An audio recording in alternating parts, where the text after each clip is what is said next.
Welcome back, another episode. The season's most surprising moment occurs in Navigator of Tulsa King Season 2, Episode 6, If Only It Weren't Such a Mistake. By featuring another in-person encounter between all three of the mob groups, the Paramount Plus program effectively ups the ante for the second half of the season. The death of the character, however, is what will always haunt the series and is not the source of the shock and anguish. The main focus of Navigator is the meeting between Dwight Manfredi, his new opponents in Kansas City, and his old bosses in New York. Before they simply destroy one another, this is the last opportunity for the three parties to come to an agreement. However, as both Tina Manfredi and Tyson Mitchell reach decision points, the family-related subplots really have a greater influence on the future. This episode is a significant step in the direction of Season 3, which Sylvester Stallone is optimistic about. Bill and Dwight return to the arena by Tulsa King. The first face-to-face encounter between Dwight and Bill Bevilacqua, which took place in Season 2, Episode 3.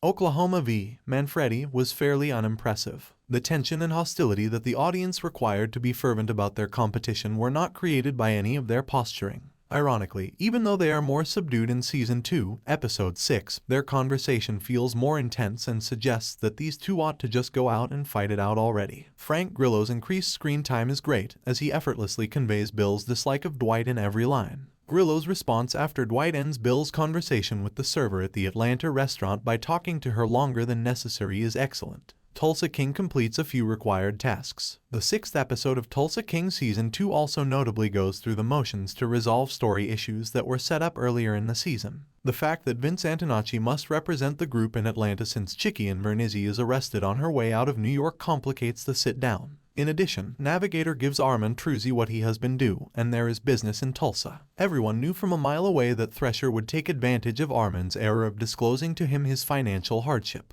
Armand feels bad and wants to sever his relationship with Thresher after witnessing the wounds Bodhi sustained in the Episode 5 Wind Farm fight. The death of Mark Mitchell and Tulsa King was a serious error. Some bait-and-switch tactics are used in Navigator. One of the episode's minor highlights is Tatiana Zappardino's increased screen time as Tina learns about weapons and gun safety from Mitch Keller. The episode begins with Tina telling her father that she wants to purchase a gun for protection. For more videos, subscribe.